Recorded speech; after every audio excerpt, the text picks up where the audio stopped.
Welcome to Bench to Boardroom, where life sciences leaders come for signal, not noise, concise insights, sharp strategy, and actionable ideas shaping biotech, pharma, medtech, and healthcare. We're glad you're here. Let me start today with a proposition. The regulatory pathway you choose is increasingly an investment decision. And I don't think life sciences leadership always fully appreciates the implications. We routinely calculate development costs, probability of technical success, peak sales, operating margins, and discounted cash flows. Yet the regulatory HTA and market access environment surrounding an asset is sometimes treated almost as a constant. It isn't. And increasingly, that assumption can materially distort ROI. Because two medicines targeting exactly the same disease can have dramatically different investment cases. One may be a small molecule, another a biologic. One may have a 6-month dosing interval. Another requires an infusion every 3 weeks. One may enter an established treatment paradigm. Another requires new diagnostics, new infrastructure, and physician education. One may qualify for an expedited regulatory pathway. Another may not. One may face 3 established competitors by launch. Another may be first in class. And one may have an evidence package beautifully aligned with regulators, but poorly aligned with HTA. Same disease, completely different economics. That is why industry standard benchmarks telling us that bringing a medicine to approval costs X billion dollars are useful academically, but dangerously coarse for strategic portfolio planning. What matters isn't the average cost of developing a drug.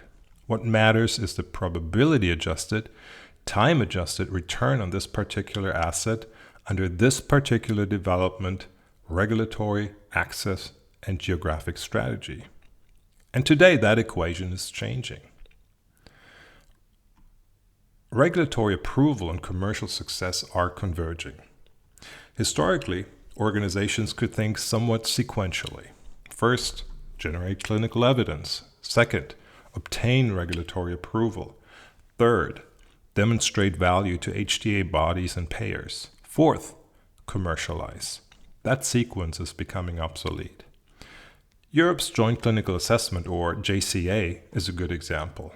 Since January 2025, new oncology medicines and advanced therapy medicinal products, or ATMPs, entering this centralized European process have been subject to EU-level joint clinical assessment. Orphan medicines enter the framework in 2028, and by 2030, all new centrally authorized medicines will be covered. The implication is much larger than another European procedural requirement. It means comparative clinical value needs to be considered while the development program is still being designed. Your comparator, your endpoints, your patient population, your subgroup strategy, your evidence generation plan. Those decisions increasingly influence regulatory success, HTA success, and commercial success simultaneously. And getting them wrong is expensive. A 12-month delay on a therapy expected to generate $600 million annually at maturity doesn't merely defer $600 million. It shifts the entire cash flow curve to the right. Competitors gain time. Patient-protected commercial life contracts. Prescriber habits form. Evidence generation starts later. And because future cash flows are discounted, the NPV penalty compounds. This isn't merely money in biopharma. Time is probability-adjusted enterprise value. Now add U.S. most favored or MFN pricing considerations.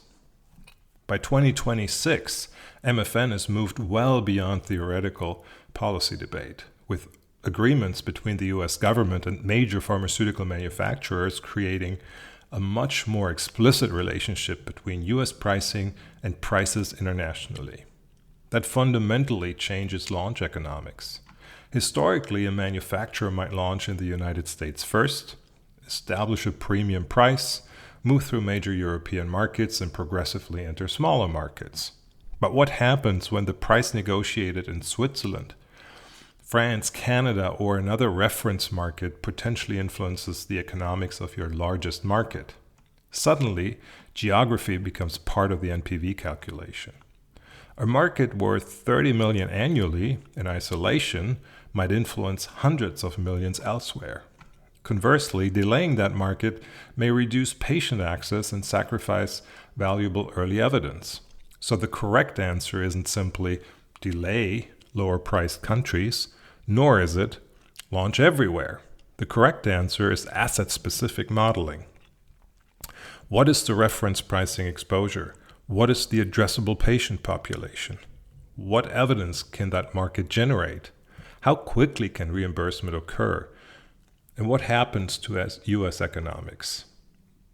What is the NPV of launching versus waiting? These are no longer questions for the pricing team 6 months before approval. They're portfolio questions years earlier. Now consider the opposite side of the equation: regulatory acceleration.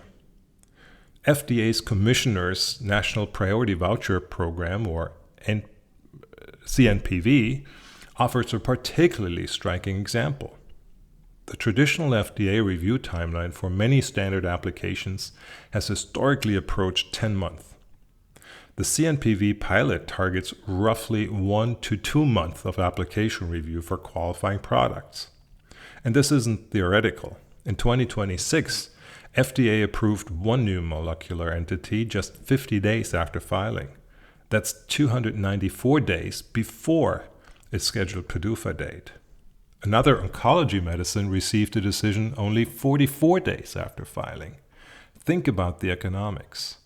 Take a hypothetical innovative medicine expected to generate $500 million during its first 12 months following launch.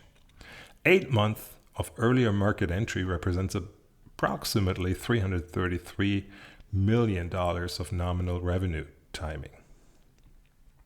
Even if we assume only a 70% contribution margin, that's roughly $233 million of operating contribution shifted forward. Discount those cash flows at 10% and the acceleration itself can create tens of millions in incremental present value before considering earlier market share establishment, evidence generation, competitive positioning, or additional months of effective commercial exclusivity.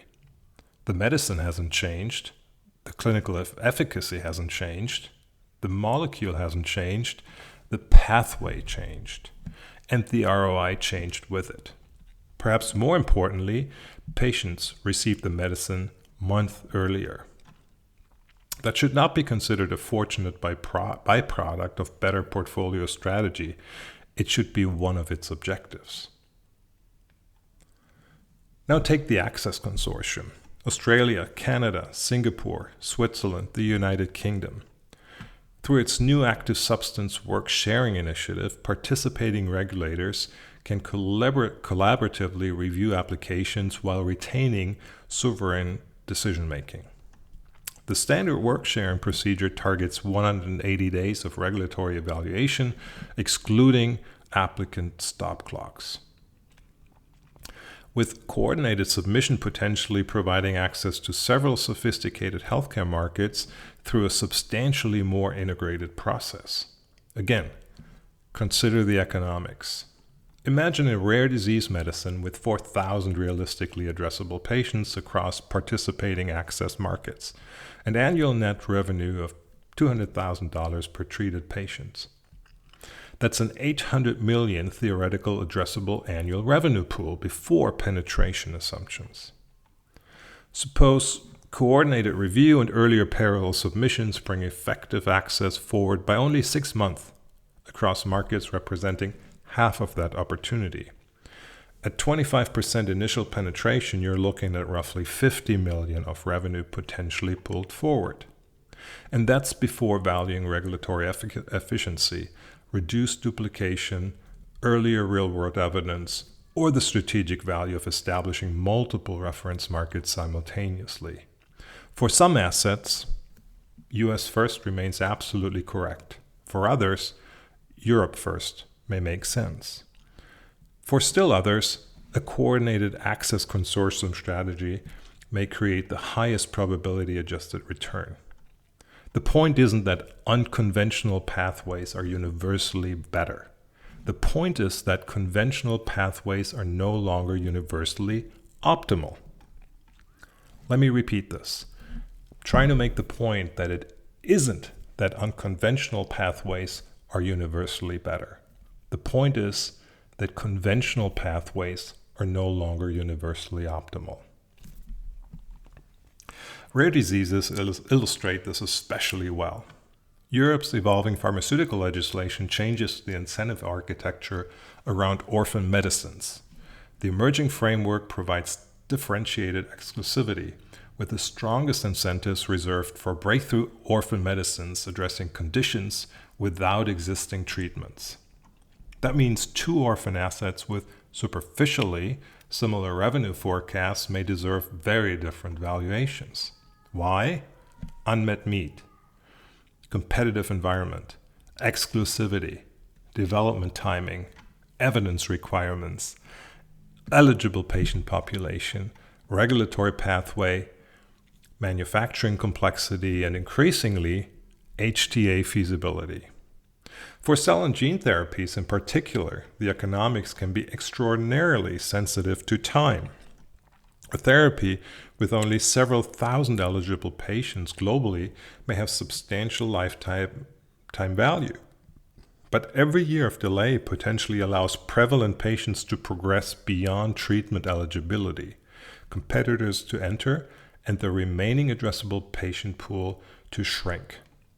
In rare disease, therefore, time to market can literally change the size of the market. So how should organizations operationalize this? I would suggest 5 changes. First, build regulatory and HTA scenarios directly into asset valuation, not after phase 3, a target product profile or TPP development. And importantly, model conventional, accelerated, collaborative, and geographically differentiated pathways. Second, model time as an economic variable. Every regulator or regulatory strategy should show the NPV of 3 months earlier, 6 months earlier, 12 months earlier, and 12 months later. You'll quickly discover which assumptions actually matter. Third, connect regulatory, clinical, commercial, access, and CMC decisions. A faster regulatory pathway has little value if manufacturing isn't ready. Early approval has limited value if reimbursement takes another 18 months. A commercially attractive indication may destroy value if its evidence requirements substantially reduce probability of technical success. Optimize the system, not the individual function. Fourth, stop treating geography as a fixed sequence. United States, Europe, Japan, rest of world. That's an organizational convention, not a law of economics. Instead, ask which combination of markets maximizes probability-adjusted NPV while accelerating meaningful patient access. And fifth, revisit the model continuously. Policy changes, competitors emerge, clinical data mature, HTA requirements evolve, regulatory pathways appear. An investment case created 18 months ago may no longer describe today's asset. Portfolio valuation should therefore be dynamic, not an annual budgeting exercise. And there's one final return we shouldn't overlook: patient return. If intelligent regulatory strategy brings a life-saving oncology medicine to patients 8 months earlier, those 8 months matter. If coordinated submissions allow rare disease patients in 5 countries to receive treatment simultaneously rather than waiting years behind the first launch market, that matters. And if designing evidence correctly from the beginning prevents an avoidable HTA delay after regulatory approval, that matters. Commercial ROI and patient benefit aren't inherently competing objectives. Done well, they reinforce one another. Earlier appropriate access creates revenue earlier. It generates evidence earlier. It builds clinical experience earlier. And most importantly, it delivers innovation to the people for whom it was developed. That should remain one of biopharma's foremost obligations. A final thought. The traditional pharmaceutical investment model asks, what is the probability of approval? What's peak revenue? And what's the cost to get there? Those questions remain important, but they're no longer sufficient. The better questions are, which regulatory pathway? Which evidence strategy? Which HTA environment? Which geography? Which sequence? And at what point in time? Answering those questions requires more than clinical development expertise. It requires commercial insight, regulatory science, market access, quality of manufacturing, health economics, actuarial thinking, health policy, finance, and increasingly some very clever global thinking. Because optimal ROI in biopharma is no longer determined simply by whether an asset reaches the market. It's determined by how intelligently we design the entire path that gets it there. And when we get that path right, shareholders aren't the only beneficiaries. Patients get innovation sooner. Health systems allocate resources more effectively. And society realizes the return on scientific progress faster. Perhaps that's the new ROI equation worth solving. Thank you for joining us on Bench to Boardroom. Always selective, always original, always actionable. Until next time.